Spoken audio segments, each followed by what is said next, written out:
Did you read what he said about the CBDCs though? Mm-hmm. Yeah. So I made an announcement about this today, which is we're recording this on a Friday. You might not listen to this on a Friday. You'll probably listen to this on a Tuesday or a Wednesday, listener. But on today's bulletin, I talked about Biden's update or Biden's address, and one of the things he addressed are CBDCs, which are central bank digital currencies. And on that Friday wrap up, on that bulletin, I kind of discussed what those are and what some of the potential pitfalls of those are. So a central bank digital currency is different than a digital dollar, which most dollars now are already digital.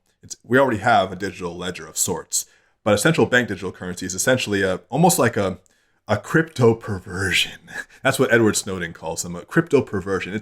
It's a government issued crypto that can be tracked. And the difference is that, from my understanding, a true CBDC, we're not going to have 100% ownership of the wallet or the actual token.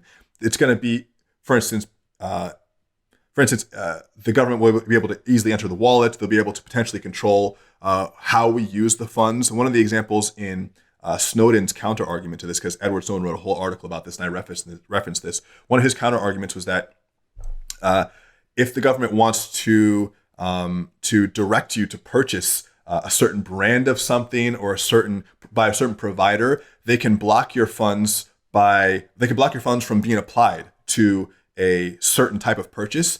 And for people on government assistance or for people who are using the government wallets, it can create conflicts of interest and all different types of nefarious things, and essentially be able to control consumer spending power, and also really have no way to object to do your own taxes, really. Mm-hmm. So these are just things that I mentioned. I don't know if you thought about those things.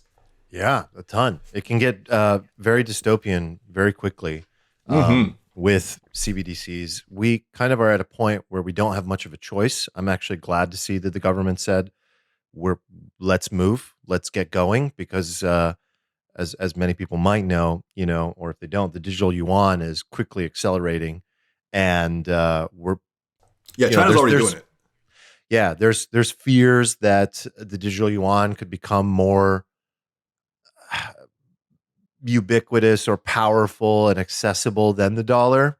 And there is constantly a debate on what the future of, the reserve currency of the world looks like. A lot of people that are Bitcoin maxis want it to be Bitcoin. A lot of people think it could be the US CBDC dollar or the digital yuan, and we'll see how all that plays out. I think it's not going to be the US CBDC. Let me tell you right there. I mean, I could be wrong. I would bet a lot of CBDCs that is not. Yeah, exactly.